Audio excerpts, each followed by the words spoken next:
56. Oh, everything's so official. Oh, well, I certainly hope everybody is keeping warm. Maybe a furry friend or something like that is helping you do so, but we're certainly very cold in Rochester, but hopefully there's folks from other areas that aren't so affected tuning in as well. Oh.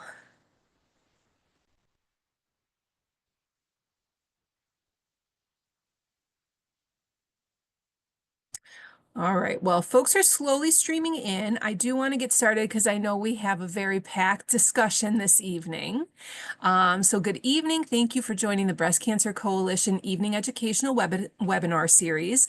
I'm excited to announce it's funded in part by the Lee C. Rosenthal Education Memorial Fund. We are so grateful to the Rosenthal family for their support of our education pillar here at the Coalition. We're all very excited to be kicking off 2025. There are lots of new developments right around the corner.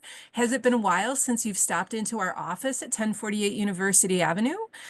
We love visitors, so come check out our updated space and introduce yourself to staff. Before we dive into this evening's presentation, we have learned of an opportunity through the National Breast Cancer Coalition for any breast cancer survivors to be involved in a qualitative interview-based study focused on patient understanding of FDA accelerated approvals and their preferences for speed of access versus certainty of the survival benefit for new cancer drugs. Individuals don't need to have any sort of exposure to advocacy or science training, and they're looking for breast cancer patients, current or past patients, all stages, all subtypes. If this sounds like something you're interested in, you can certainly email me. It's Christina@bccr.org. I will basically get you hooked up with the folks at NBCC. You will complete a brief screening survey, and then if you meet the criteria, you'll participate in one-on-one interviews, and you will be paid for your time.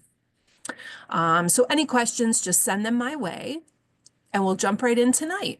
If at any point you leave the webinar, a survey is going to pop up on your browser. So please take a few minutes to answer the questions that will remain anonymous, but they are extremely helpful to our program department when determining program topics. As we move through the presentation, enter any questions you have for Jillian in the chat. Rachel Rosen Simpson, also with us, our program manager, will facilitate a Q&A session immediately following the presentation. Slides were sent out in an email to everyone who registered at 6 p.m., but if you weren't able to access them, Rachel's going to throw the link right into the chat. And then I will jump in and announce our presenter tonight is Jillian Parkhurst, who's a somatic therapist and chronic illness doula. She helps women reclaim safety and emotional capacity through gentle somatic practices, reflection, and nervous system education. And it's normal to feel a decrease in emotional and physical capacity as a result of stressful experiences, trauma, cancer, and other health events. Somatic therapy is a way to strengthen your connection with self and restore energy reserves by metabolizing and integrating stress in a patient compassionate setting with a trauma-informed practitioner like Jillian. She's also going to give us some tools at the end of her presentation on how we can contact her and utilize services moving forward too. So stay tuned for that. And Rachel, is there anything I missed? Thank you for throwing a couple of things in the chat to help. I just wanted to remind everybody, anyone who needs closed captions, there should be a button at the bottom of your screen that says CC in a little square, and it says show captions. And you can check which language, you can mess around with that so that everybody can have as great an experience with this presentation as possible. Thank you all for sharing your time with us. Thank you for being here. And Jillian, we'll turn it over to you. Great. Thank you so much. Thank you all for joining us tonight. I'm really excited to connect with you all and share this new, potentially new area of work with you all. I came to somatic work when I first was ill myself. I had been homebound and bedbound for about 9 years. And then I came down with multiple myeloma, which is a rare blood cancer. So I'm considered 3 years old. So I'm a 3-year-old here presenting to you all. I've had a stem cell transplant, and I came to somatic work trying to navigate the anxiety and grief and confusion that came post-cancer treatments.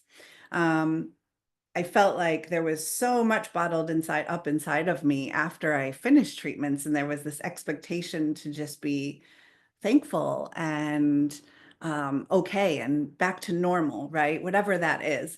So I came into this work with my personal therapist, and then I got certified myself and have been doing this for the last couple of years. So over the next 45 minutes, you'll get a taste of somatic work, somatic awareness. I'll give you some nervous system language. We'll talk about how disconnection can actually be a supportive tool. A lot of us might be thinking, wait, should I disconnect from my body? Is that really a good thing? So I'll talk a little bit about how that can actually work for you and how it could potentially work against you.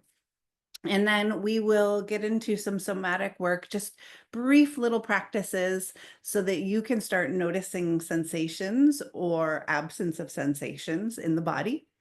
And I'll share a few tools for you, and I'm hoping to record about a 10-minute segment towards the end for you all to revisit so that you could have like a daily practice for yourself. So with that, I thought we could start with a little grounding exercise just to bring us all into this shared space. Um, I've got like excited energy, so I'm going to bring myself down. You might be coming to this session with whatever's been happening for you today. So let's just bring a little friction to our thighs. So you're going to take your hands and rub them back and forth on your thighs. And I want you to you can close your eyes if that's comfortable, or you can keep them open. And just continue rubbing back and forth as you breathe.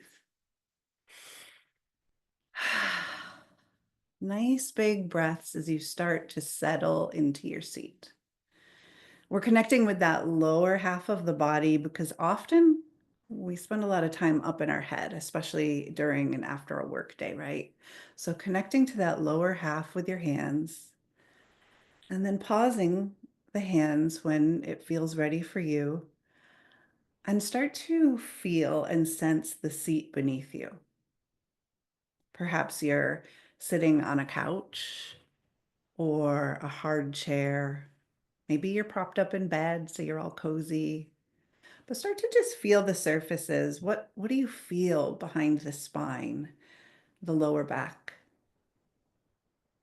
What is the seat of you making contact with the bottom of your legs, the bottoms of your feet? And as you're here, just start to do a little body scan, noticing where are there areas of tension or ease in the body. Not looking to change anything or make anything different, but just noticing. This is that somatic awareness, just taking note. You can start at the top of the head and take note of your eyes, their tension being held in the forehead, the eyes, what's happening in the ears, the jaw, the neck, the shoulders, arms, abdomen, pelvic floor, continuing down the legs, the calves, the ankles, tops of the feet and bottoms of the feet. Just taking an inventory of where your body is at right now. And then taking a moment to just breathe and connect with that if the breath feels accessible for you. And if at any point I make a suggestion or share a movement that doesn't feel comfortable with you, like that's okay. You have the autonomy to choose to not access that part, right? To not do what you don't want to do. You follow your body's guide. Bringing a little extension into the breath and rubbing the legs again. I want you to, if your eyes have been closed, slowly blink your eyes and move your gaze slowly around your space. Not looking at the computer just yet, but looking around your room. And find something in your space that feels comforting, that feels pleasurable to look at. And with a soft, relaxed gaze, just take that object in. It could be something outside the window, in your room. And I want you just to notice the textures, the colors. Is there any movement happening in the object? Is it static? And then noticing how your body feels as you look at this object. Just taking in, maybe bringing a nice little smile if it feels appropriate. And then blinking the eyes, coming back into your space and meeting us back in our Zoom room. So I'll start to go over and share a few slides, but I want you to make yourself as comfortable as possible. When it comes to the nervous system, we can't really retain or hold on to like new information if we're feeling dysregulated or really activated, right? So that's kind of why we start with a little grounding practice. And I'll start by giving you a few definitions here, because I think it's at this point, some of you may be thinking, what is somatics, right? What is that? So we'll start here with this. So reconnecting with the body. And my slides are working. Good. So soma is a Greek word meaning the living body. Our body is alive, right? As we all know, there's so many things happening on behalf of us within the body. Somatics means the practice of being in dialogue with the body. So kind of what we just started, we just dipped our toe in a little bit tonight, but that's like getting into the body and noticing sensations.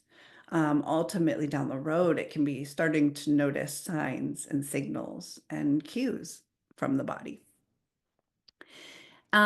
Somatic work is by no means something brand new. So I want to just acknowledge before we go further that embodiment has held centuries long importance for communities all over the world, right? Through spiritual, artistic, and self-expression practices. For thousands of years, all over the world, trauma work has been done actually in communities, not necessarily individually. Trauma work has been done through dance, music, drawings, storytelling, right? Somatics is a term that was coined in the 70s, but I want to acknowledge that embodiment practices are not new. They've been along a long time from indigenous and African cultures. So somatics came about in the psychology world when they found that like this top-down approach of working with stories and the brain wasn't necessarily getting to the root of resolving or healing or supporting people who've experienced trauma. So somatic psychology is based on the idea that significant life experiences are held inside the body, and they're just incomplete experiences that need to move and breathe and maybe be vocalized. Somatic movement is a body-based approach that we use to perceive and express that which has been held. And somatic therapy supports individuals to come back into their bodies gently and safely in the present moment. And if you can hear my dog dreaming right now, that's what that funny sound is in the background. Um, so somatic work, it supports our overall physical and mental well-being by helping us integrate stressful experiences. And as we integrate stressful experiences, i.e., like living with cancer, a cancer diagnosis, the treatment process, right? As we start to integrate them and actually pay attention to where they live in the body and what they're needing from us, then we can start to build our capacity to be with more, to be with the difficult experiences. I'm not saying tolerate them, right? But more be with and visit and go back to those stressors that maybe we didn't necessarily, we compartmentalized and put to the side during a treatment phase, understandably so. And somatic work helps us restore choice. A big thing that can happen when we've had large stressors in life or trauma is we lose access to choice, or we feel like we lose access to choice too. So this can help us regain that. And really quickly, I just want to say too, the body feels these sensations for a reason, right? When survival has been threatened or there's a perception of threat, the autonomic nervous system automatically responds to keep you safe. It doesn't necessarily wait for the brain to tell it what needs to happen, right? And you've probably heard those examples of fighting or fleeing from a tiger out in the wild, right? The impulse is just to flee and run. You don't stop and think, should I run or should I greet this thing or should I wait and see, right? It's an instinct, an impulse the body has. This is a very primal response that's built into all of our bodies. It is such a healthy, beautiful response.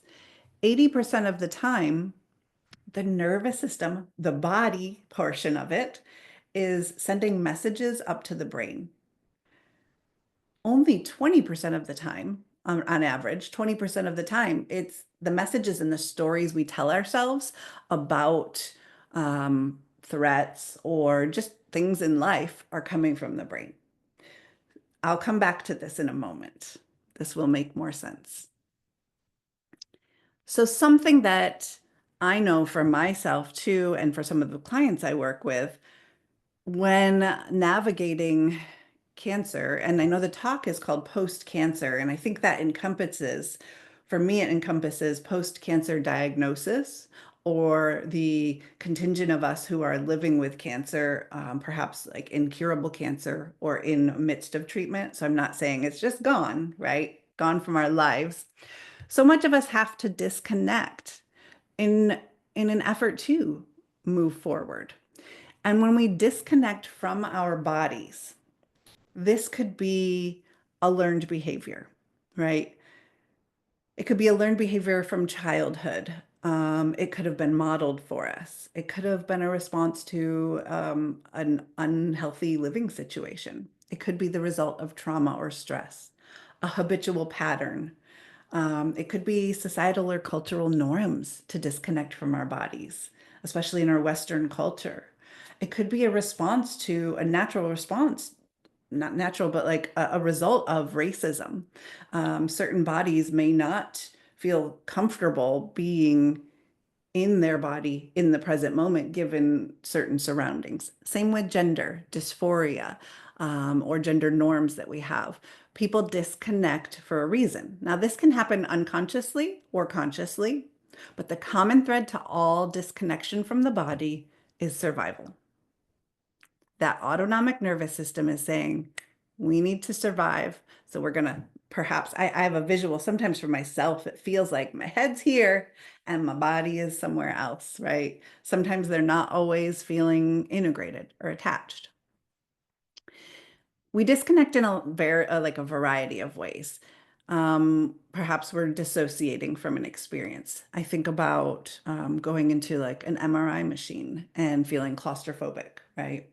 So I will intentionally dissociate by taking myself to somewhere wonderful in my mind, like a memory, and I will feel that memory of that safe and joyful place in my body. So I dissociate from what's happening to protect myself, to make it through it.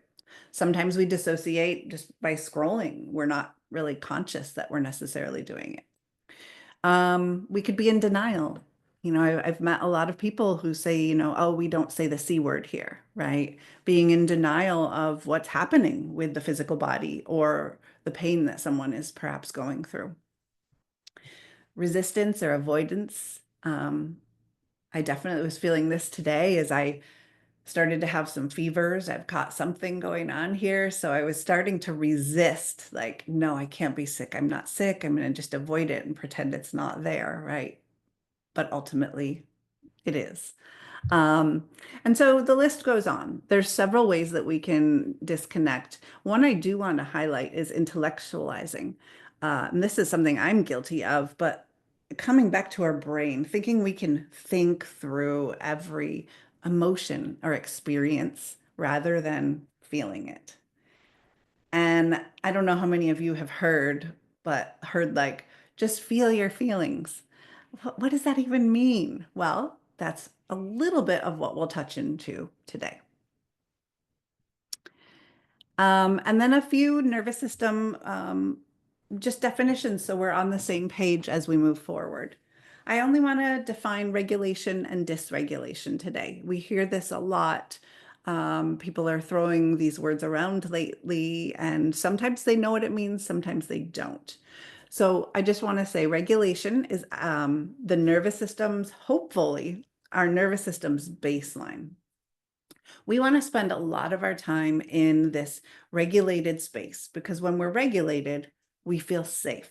And when I say safe, I mean we feel safe enough to proceed, safe enough to do whatever we have to do next. I may still feel fear or anxiety, but I feel safe enough going forward. When we feel connected with ourselves and others or the world around us, that's a sign that we're in regulation. When we're able to communicate or understand communication. And I think about this a lot when I go into medical appointments and something happened before, or the doctor's sharing something I don't necessarily want to hear, and I get dysregulated. I don't necessarily retain the information that they're saying, or I feel like I can't articulate what I needed to say. This is where healing and restoration happens, and we have access to curiosity and compassion, not only for others, but for ourselves. We want to spend, we want this to ideally be our home base. That said, we go in and out of dysregulation all day, every day. It is normal and it is healthy, right? This is a healthy response that the body has perceived a threat. So there might be feelings of unsafety. You might start to feel disconnected. Have you ever felt like, oh, I feel like people just don't understand me? That can be a sign of dysregulation. And this is also where we might feel that urge to just fight or flight or fawn. Fawn is more like people pleasing or not speaking up, not saying what you need for yourself. I remember when I first started cancer treatments, people saying like, be sure to ask for what you need. And I hadn't practiced that really before in life. So I remember being afraid to ask for a warm blanket. And so for me, this has become a theme of like, ask for the damn warm blanket, right? So freeze, that's when we're feeling that anxiousness where we feel stuck, but we're not able to take action, and shutdowns when we feel overwhelmed. So essentially, we go in and out of these states all day, every day. And the way that we build resilience, our capacity to be with what's present or to tend to stress or trauma from the past, is by learning how to move back into regulation. And I want to just normalize here that following cancer treatment, the body may identify a dysregulated state as its new normal, as homeostasis. And it's understandable because you have practiced for a prolonged period of time some level of hypervigilance, right? Being extremely aware of what the side effects are or the symptoms, right? You've lived in that discomfort and holding of tension, so the body feels that dysregulation. Maybe others expecting optimism when you're not feeling optimistic, right? So all of these can be reasons that we get used to feeling dysregulated. And then when one comes out of treatment or is in a pause from treatment, it can feel very difficult to understand what regulation means. Regulation can actually feel unsafe because you've been used to being in crisis or survival mode for so long. So I thought here we could pause a little bit. I've been talking a lot. and practice a little of this somatic awareness. And what I mean when I say these dysregulated states or regulated states create the stories that we may or may not tell ourselves. So I'll just have you all come into your bodies for a second. I just shared a lot, so give yourself a little shake. Shaking your hands, taking any stretches that you might need, rolling the neck. And I like to do this with something I'm calling the startle response. And I can't see you all, so I would say raise your hand, right? If you've ever been startled, if someone's ever walked into a room or caught you off guard and you jump and you startle, right? Or someone cuts you off in traffic and there's a close call and you feel like you might get into a car accident. So what I'd like you all to do is move into a startle response. So like someone has just surprised you and it caught you off guard. And I want you to hold this response in your body. For me, I've inhaled. I notice that I have a lot of like tension in the upward part of my body, tension in the neck, a squeezing in the hands. I feel like it's difficult to breathe. Make sure you do continue to breathe. But for you, I want you to just notice for you, what does this startle response feel like for you? What temperature is happening in the body? Where do you feel tension? What changed in the body? What shape is your body holding? Do you see any colors? And then, because we're probably all pretty uncomfortable from holding this right now, I want you to notice what urge or impulse you have. What does the body want to do next? What does it intuitively want to do to release this startle that you're holding? And then do that. Allow the impulse, whatever that is for you. For me, it's a big exhale, shaking. If I was standing, I would probably stomp. And if I wasn't on a microphone, I might actually yell. But right now, I'll just do a loud exhale. Do what you need to do to come back into regulation. And if it helps, you can return your gaze to that object in your space that we started this practice looking at. Notice the textures, the colors. Start to feel the body slowing down as it comes back into, I'm safe. I felt startled for a moment, but I'm safe.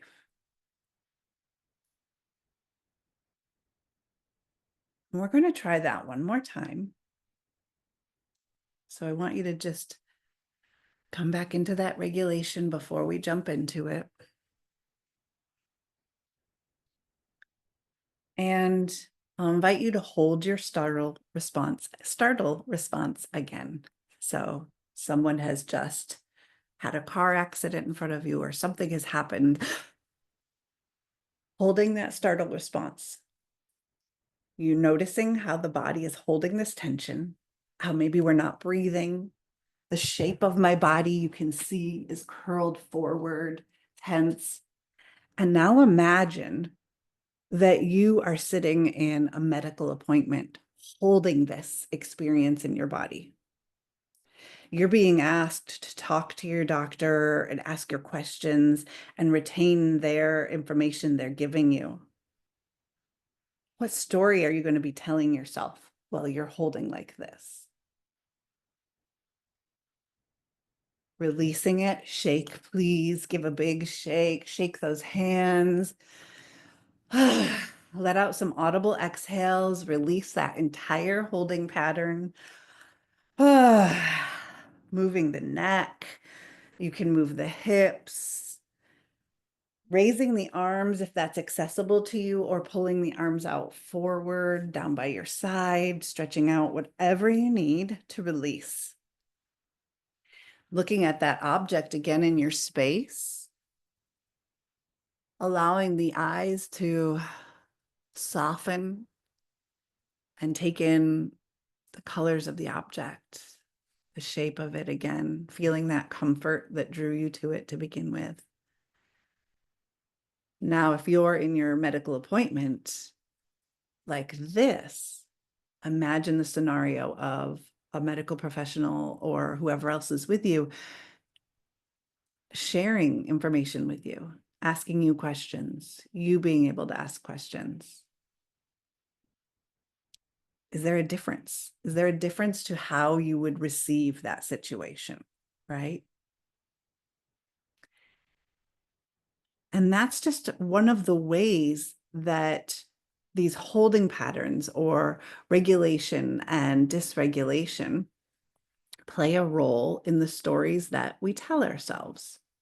So we're coming back to that survival mode that we talked about earlier. Neuroception. This is where the nervous system creates a snapshot of an experience, and then the brain derives meaning from what the body felt. So if I'm in that medical appointment, and I've had this happen, right, where I show up and something happened before, or I'm scared and I'm holding and I'm angry or whatever's going on for me. I maybe am short. I don't have the capability to access all of those questions that I had. I'm feeling negative and I'm feeling resentful and I'm unable to take in what the doctor is sharing with me because I just want it all to go away and they don't understand me, right? But if my body is in, yeah, I'm still scared, but I'm in regulation. There's flow in the body. I'm not holding whatever happened before. I've released it, I've moved it. So my body is now telling me a different story. My brain says, this is scary, but I can hear what they're saying and I can ask the questions I need to ask.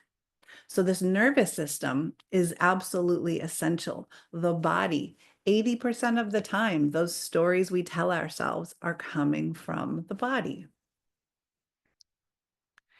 And I think I'm gonna yeah, well, I'll go over this really briefly, but I want you to more practice this yourselves. I have this slide in here so that you all have some practices to access for you after this session. And so this is essentially ventral vagal, which we haven't gone over, but this is regulation, where you're feeling safe. And when you're feeling this safe and connected with others, I'll invite you to like practice reinforcing this with connecting with your heart, with expanding the body, feeling open to receive, right? Dancing, singing, playing, these things that make us feel perhaps alive or safe or connected to the world. And if you're feeling like you're ready to fight or flee, which I think we all know that energy, the sympathetic energy in the body, what I'll invite you to try and do, you may not be able to do it in the moment, but after, or if you're holding that pattern, you can practice tensing muscles and releasing, pushing or pulling on the chair, shaking, twisting the body, tapping, and we're going to do some of these together in a moment, or extending the exhale if breath work is accessible to you. And if you're ever feeling overwhelmed, shut down, we don't want to jump to really big energy. We want to actually move a little slower with micro movements. This is where, like, if we're feeling depression or we're feeling like frozen and stuck, that friction on the legs, in the hands, swaying of the body, moving the arms, slowly moving our neck, following our gaze.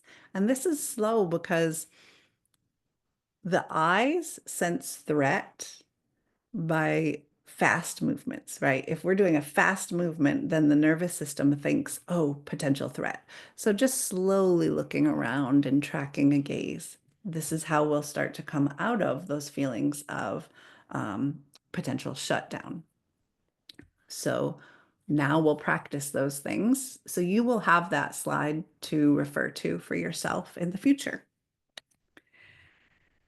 So at this point, if you want to stand, you're welcome to stand. If you need to sit or lay down, do whatever you need to take care of yourself. We're going to go into about a 10-minute practice, and my hope for you all is that you will come back and revisit this when you have the recording up on the educational webinar portal at the Breast Cancer Coalition. So this is what a somatic practice can look like. And the purpose of this one is to build awareness, practice being in the body, connecting with the body, and feeling that sense of safety in doing so. And ultimately, my hope for you is that if you practice this every day for a week, just give it a shot, see how it goes, that you'll start to feel a little safer coming into the body. You'll start to feel like, oh, this is what regulation might feel like. And you'll start to notice those cues of regulation or dysregulation throughout your days. We're not looking to change it all or force anything, just come into the body. So we'll start our practice here, getting yourself comfortable in your seat or standing wherever you are.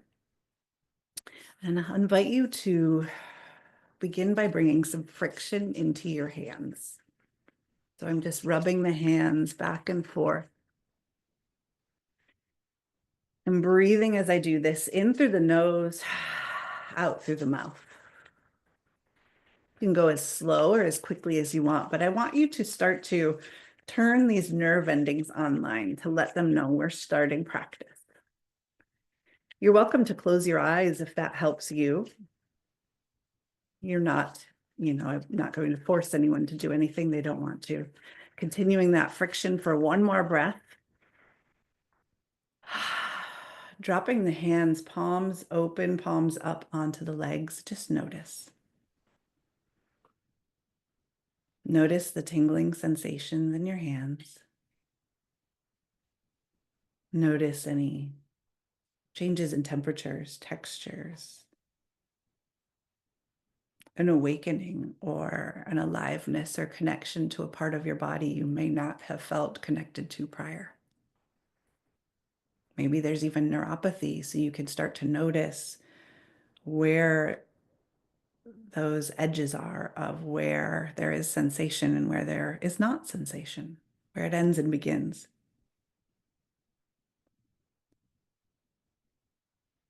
Leaving the hands on the thighs, just start to invite gentle neck rolls. So just moving our neck from right to left, slowly. Continuing with those long, deep belly breaths as you do this. Taking the chin to the chest, neck to the left. Chin to the chest, neck to the right. Inviting a sway into the body. And feeling this sway coming from the sacral area, from the base of your spine, actually, from the base of your spine, and noticing how the body fluidly moves and follows.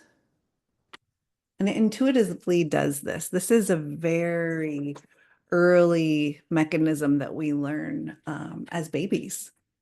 When someone was perhaps holding us, they did this to soothe us. This is one of the fastest ways to soothe your nervous system, soothe yourself when you're feeling off or you're feeling a little frustrated or overwhelmed. Just invite this sway into the body.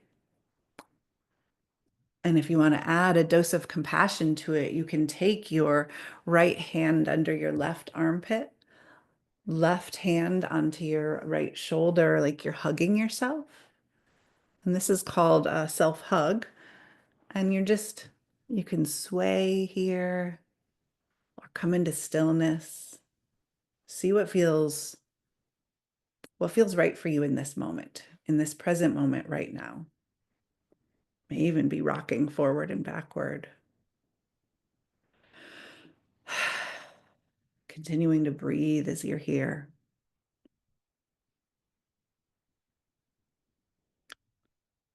And bringing in a little more energy by tapping and tapping onto the chest.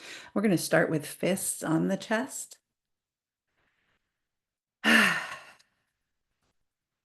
And then I want you to take your right hand over your left chest and follow that right hand down the top of your arm to the tops of your hands, underneath to the bottoms of your hands, back up the arm, cross over the chest, switch hands, left hand coming down the right arm, down to the hand, inside of the hand, back up both hands on chest, down the sides of the body.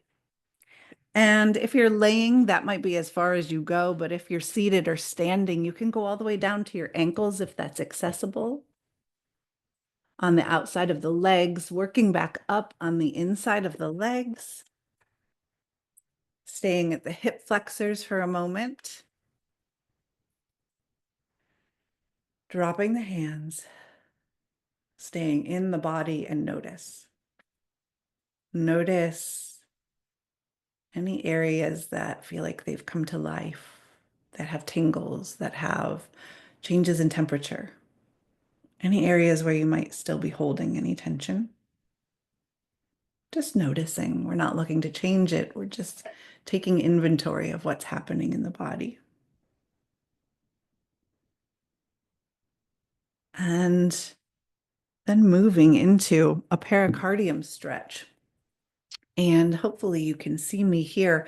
I'm just going to take my arms out perpendicular to the sides, and my fingertips are pointed up.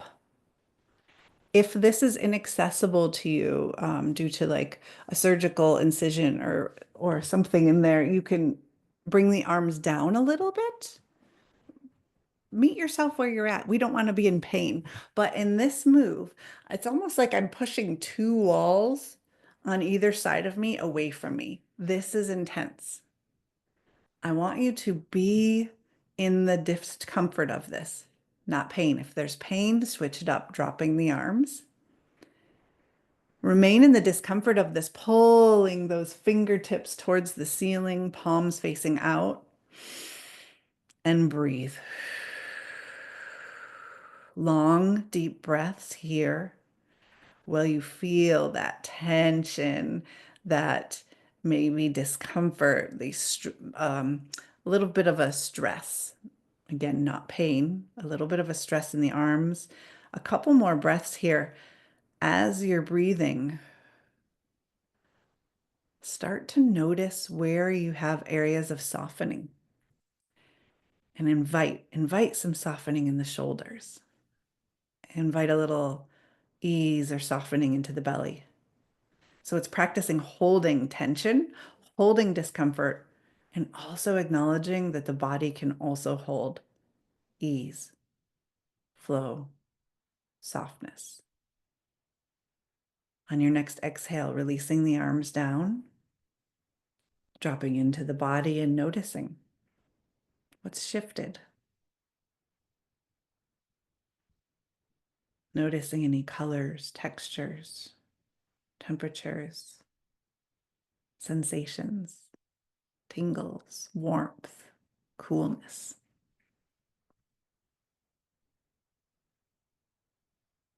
Being here for a moment in this stillness. Placing your hands over your heart center.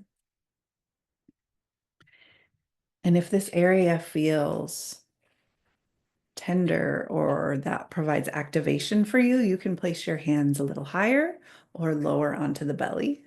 You choose what's best for your body, but notice resistance and meet yourself where you're at. Breathing into the heart, and breathing out. And we'll end this short practice with the sound VOO. When we use sound can help somatically break up some of the energy, and it can draw some of our attention into these areas of the body, the vibrations. So really paying attention to the vibrations that you feel. So you're going to breathe in and out, taking a breath in and out. Preparatory breath in and woo.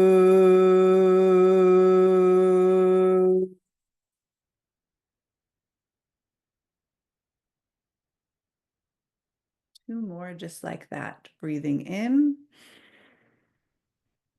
Woo.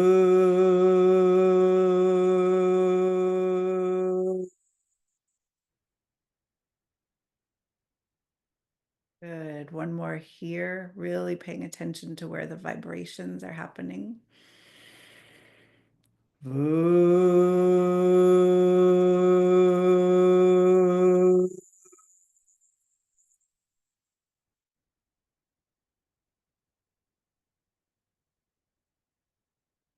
When that feels complete, dropping the hands into your lap and thanking yourself, thanking your body for allowing you to spend time, for allowing you to connect in the ways that it did. And when that feels complete, you can open your eyes, coming back into our space.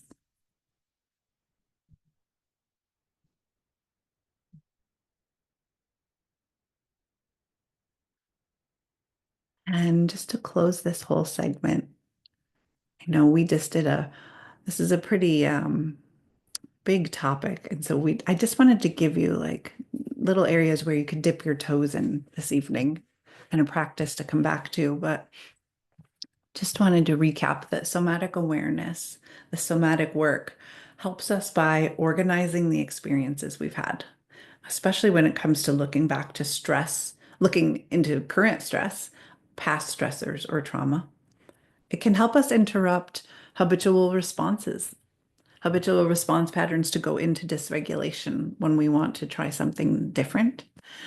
We can start to recognize unhelpful stories that we tell ourselves as, oh, I'm potentially am dysregulated right now. Maybe I can change that story by doing something with my body first. Choose an intervention, which those body-based practices I would consider, those are back here. I would consider these to be interventions to help move back into regulation. We reconnect with the body, we increase our resilience, our capacity to be with difficult experiences and our capacity to integrate them. Also, emotions are experiences. And it helps us see ourselves as a whole human being. All parts and emotions that live within us are welcome. They're wise. They may be uncomfortable, but they're wise. And most importantly, it helps us reconnect.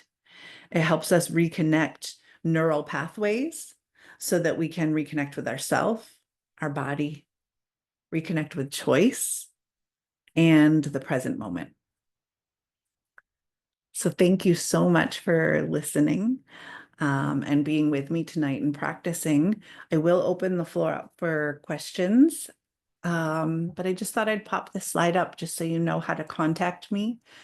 I work with folks one-on-one and in group settings. So if you have a group of people you know want to get together, that would be great. Healing in community, as you all know, because you're here, is really important. And as a thank you for you all spending this time with me, I have a $10 off code for a practice pack.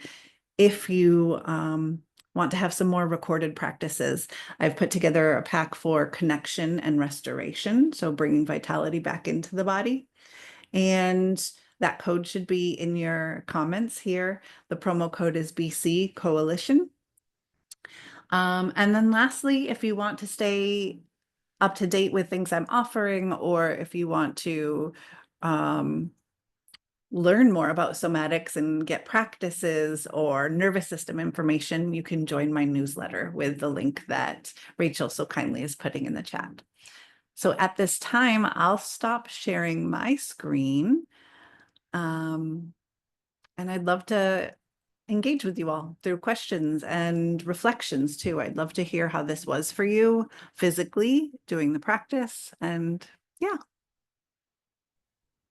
so I'm not sure how we, Well, there we first and go. foremost, what a helpful discussion. And yeah, that was so powerful, Mhm. very helpful. And I don't know about all of you, but I will definitely be doing all of those interventions. And I like that term to help keep me present. Um, some questions are starting to come in. Great. So, without further ado, um, someone has asked, how much are your sessions? I do a sliding scale with sessions, so we can talk about that, but they will range from like a one-on-one session can range from about $90 to $145. Okay. But again, I do talk with people about sliding scales. The practice pack that we've included though, after the discount is $40. Yep. All right. There are so many thank yous coming into the chat and just a lot of gratitude about how informative and amazing this was, and so helpful for everyday living, powerful. Um, Everyone loves the 10-minute practice. Everybody's feeling so much better after a stressful day. Um, I see Feels a more relaxed. Oh, question. here we go. What do you find to be the biggest challenge to staying on track with your own practice? Mhm. That is a Great very question. good question. Great I want to question. know the Uh, answer to that. it ebbs and flows and it changes with my energy and where I'm at. Um, I try to practice first thing in the morning because it's a way I set myself up for the day. And sometimes I do it right in my bed. I do have a practice on YouTube, which I can share with Rachel. Maybe I'll send that to you and you can share it with folks if you have a follow-up letter or something. But I do have a bed practice just to gently wake the body and come into the body. So practice can be as short, honestly, as 2 minutes. Make it work for you. And I think that's the key to staying on track is maybe you don't commit to doing that 10-minute practice we all just did, but you start with just waking your body up with some friction and then asking your body, what area of my body wants to feel the warmth from my hands right now? And then you just stop and hold yourself and breathe. 3 breaths. And so that's the biggest thing I would say, keep it as simple as possible. Because sometimes we think we're going to change everything and everything about our lives, and then we set ourselves up for shame or disappointment, right? I hope that answers that question. Start small, set yourself up for success. Mhm. Easier said than done sometimes, but very good Yes. advice. And Um, I don't mean it as a like plug, but it does help to have practice videos. It does help to have someone you're working with or an accountability partner or right or a coach. But that's not always accessible for us. So practice videos are a great way to do it. um, Folks were asking, there was a discount code mentioned, and just to make sure that we have that right, um, because Mhm. was it on the last slide that you shared, Jillian? I will put it right in the chat. It's Oh, BC Coalition. oh, Hope I spelled fantastic. everything right. Yeah. Thank you. It's very helpful. Someone else asked, do you have a night practice that could help before sleep? Mm-hmm. So we talked about that a little bit. Yeah. Um, Before sleep too, I would just recommend, and this is getting into being conscious of screens, like phones, right? We all know this, nothing new there. But I would just set your mood, start darker lights, slow yourself down. I love reading before bed. But what you can do when you lay into bed, maybe just do something as simple as like putting lotion on your body. And as you're doing it, like really going slow and feeling that contact, or just a self massage. You don't even need lotion. Or just gently pulling your knees into your chest, if that's accessible to you, and then just kind of like rocking back and forth. But just coming into the body, slowing down. Sounds very relaxing, Yeah. which is always helpful before bedtime. Yeah, Um, Someone has asked if you do virtual sessions. I do. They're by Zoom or FaceTime. Zoom, I do virtual or in person. I've mostly done Zoom because of immunocompromised situations, but I'm open to both now at this point. And heart math, yes, heart math is great for those who've commented. And I think somebody talked about ecstatic dance somewhere back here in the chat. Interesting. Is someone doing that in town? There are some people doing that in town because I was looking into it for myself as well. But I have yet to try it. So Let I me hope know. everyone knows it. Yeah. Yeah, and dancing, that's I think it was Sandy who asked that too, a practice. You know, I think dancing is one of the easiest entry points. Put on a song you love while you make dinner Mhm. and Dance part. dance for one song. Okay. Um, and then the somatic element would be coming into, God, noticing how you felt before. Give yourself a scale 1 to 10, right? Find the tension or the ease like we did, and then notice how you feel after, or during. Mhm. Shake Or your shake your soul. soul. That sounds Ooh, good. that does sound like a good class. Is that a local class? That sounds great. Yeah. Oh, someone wants to know when is the soonest appointment? Uh, um, We used to teach it. you Okay. can look on my website. If you click on there, the calendar's on there. Okay. Yeah, and Um, I put the website link. it's right Um, there. I see and it. did I put the schedule appointment link? I can Yeah, add that to the this chat is too. great. I would love to hear if anyone wants to. I don't know if you have people, do you just use the chat function? I should have asked that earlier. Or do people unmute at all or just chat? Well, because we have such an amazing crowd this evening, we figured a facilitated Q&A would be a little less chaotic because we're also trying to set people up for, we're on screens like you told us not to be ideally before bedtime, but Yeah, yeah. we can help people Well, I just wanted to relax. say, if anyone wants to, if please keep, I do have time if there's more questions. I always welcome questions.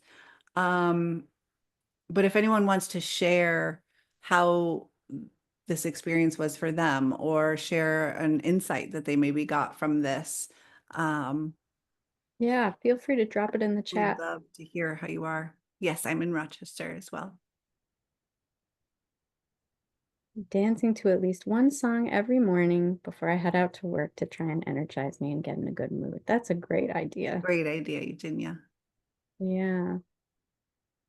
Dealing with Uh, the fear of cancer coming back, the fear of recurrence. That, I'm going to be okay. So this is actually something I did want to talk about today. Yes, but it doesn't mean it goes away. I don't think, at least personally for me, that hasn't happened yet. If that, like today, I was telling Christina and Rachel, I got started to get sick yesterday, and so I've been having some fevers. I don't know if you noticed me, but I was kind of waving myself, lifting my hair. I've been getting really hot during this talk. And I will just be honest, today there were so many moments. Oh my gosh, it's back. My cancer's back. It's this, it's doing this. I'm not well, right?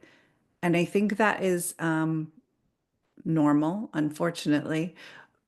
It is a normal response. The nervous system is happening to the experiences you've had in the past. It's being vigilant and looking out for, oh, you need to talk to someone. You're having this happen, right? Um, and it can help with fear. Somatic work can help with fear when we're tending to the stress that the body has been holding. When we find, and this we didn't get into too much here because this could be a whole series workshops, but getting into the parts of where do you hold fear in the body?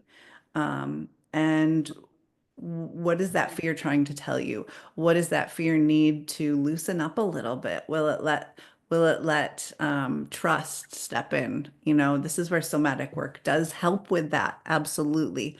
But I make no promises. Nothing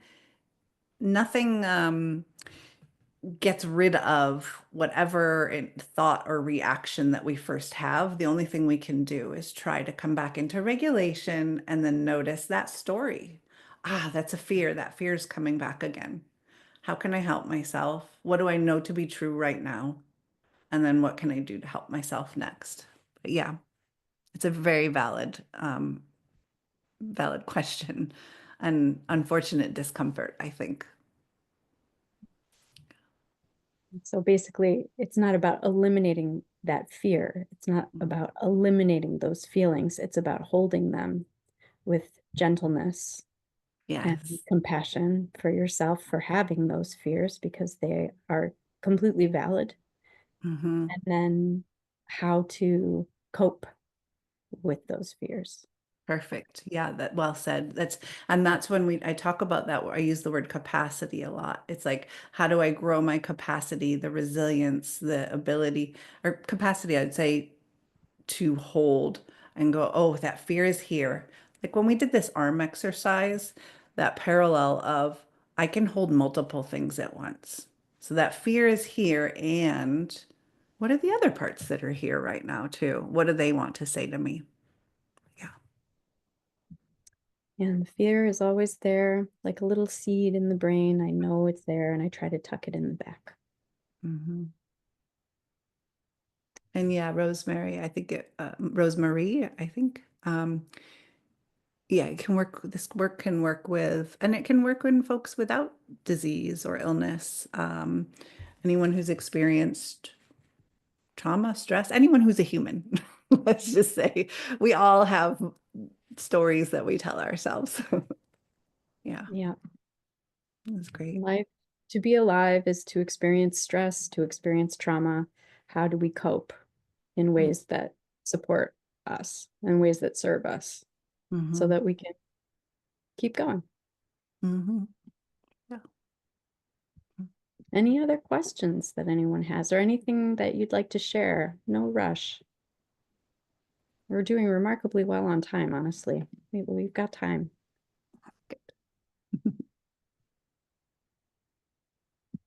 That arm exercise really helped. Yeah, I Mm-hmm. thought that was noticing the discomfort, but also noticing everything else that's happening in your body. I think Mm-hmm. it's easy sometimes for pain to take all the attention, Mm-hmm.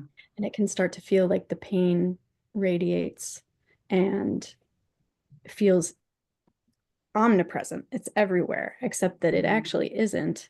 If you start to notice what else is happening in your body and Mm-hmm. where does that pain start? Where does it end? Like you said, where does the numbness start? Where does it end? Uh, Mm-hmm. it takes some practice to sit with those things. Yeah. And I think our natural inclination is to resist it, to resist that pain, right? And then as we resist whatever it is, it actually creates more discomfort and more pain or potential suffering. And so with this work, I really have found, and for me, journaling is a really big component to somatic practices. Um, and just allowing all of those parts to be heard. That, yeah, the pain. And I write. What does the pain feel like? What is it telling me? And then what are those other voices in the background? What would my compassionate voice say to this pain? Um, and it's just meeting ourselves where we're at. And it's difficult to do if we, it can be difficult to do.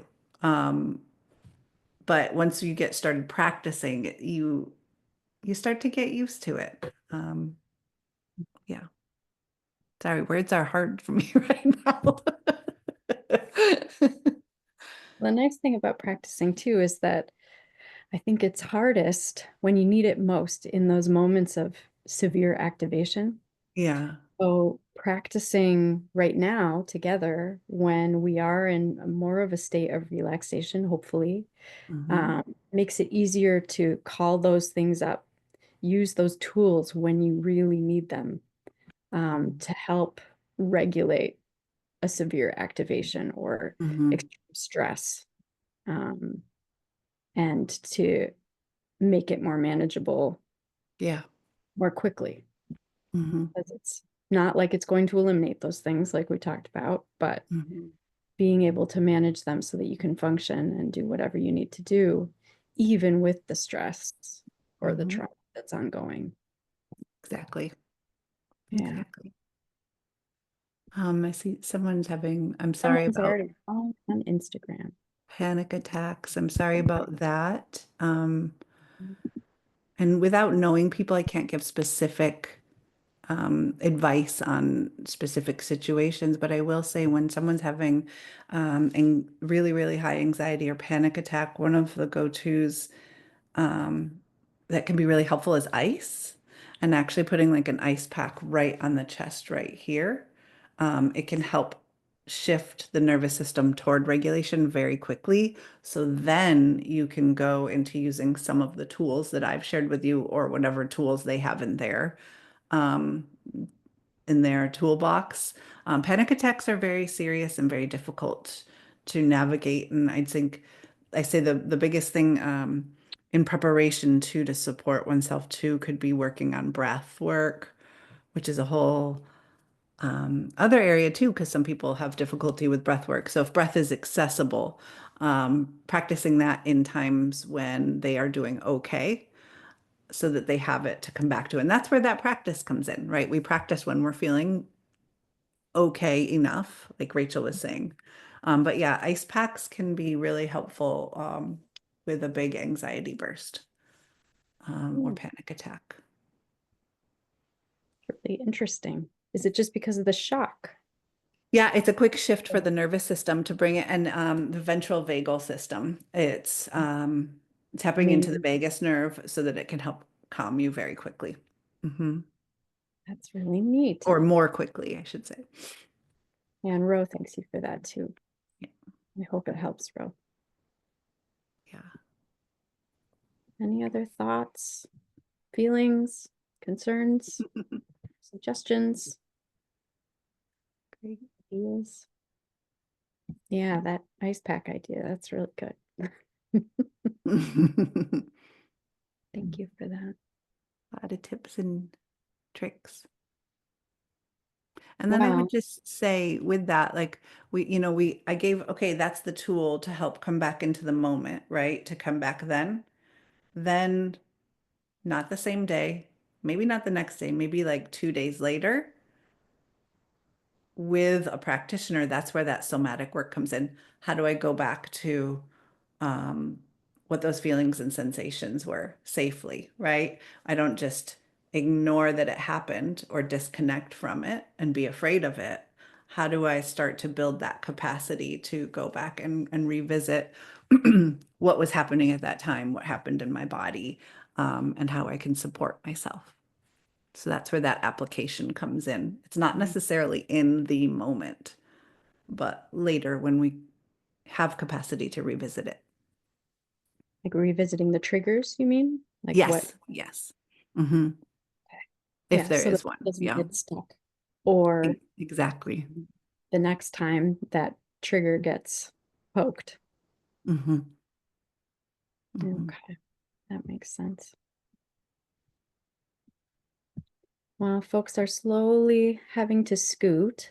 Yeah. Um, But if anyone is coming up with last thoughts, feel free to share.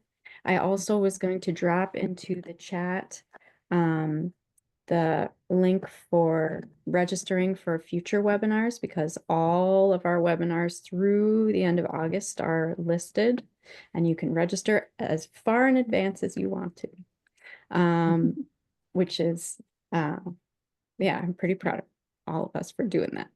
And there's, yeah, some amazing stuff in our lineup. And yeah, I think kicking off the year with you, Jillian, was inspired. And I think the tools that you've shared with us are really essential for living our best lives, hopefully, and supporting ourselves through the inevitable stresses that we all deal with, regardless of diagnoses and prognoses and treatments and surgeries and healing, Yeah. support healing through it all. Thank you all. Thank you for having me and being welcome to learning a little bit about this and practicing. I really Yeah. do appreciate it. Somebody did ask, is the video pack on your website? Yes, it should be. My website's under a little, yeah, it should be right on there. If it's not, we have the link in here. I'll put it up there right away if it's not. I'll check right after this, Okay. but it And should be. worst case scenario, you can always send me anything that you want me to share out. And Okay. then because we have all the registration information, I can follow up with a mass email of information to everybody if Yeah. they would like. And anyone who has questions, like someone said they'll be processing in the next couple of days. If more questions or curiosities come up, please just email me. I'm open to dialoguing about it further. So that'd be great. Okay. And let's see, your email address is on that last slide. I will quickly drop that in the chat too, but everybody has those slides. Mhm. They were shared in the chat. They're also on that website with the registration link. We put a button that says Jillian Slides on it, I believe.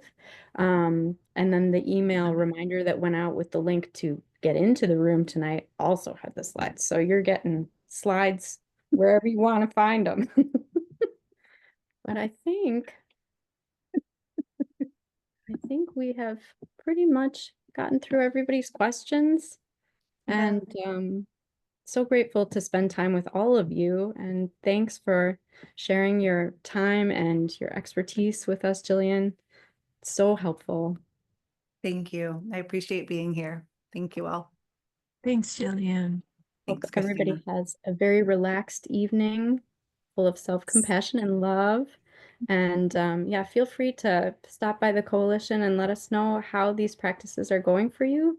And reach out to Jillian if you have questions, or reach out to us and we'll help connect you as best we can. Thank you all. Thanks, everyone.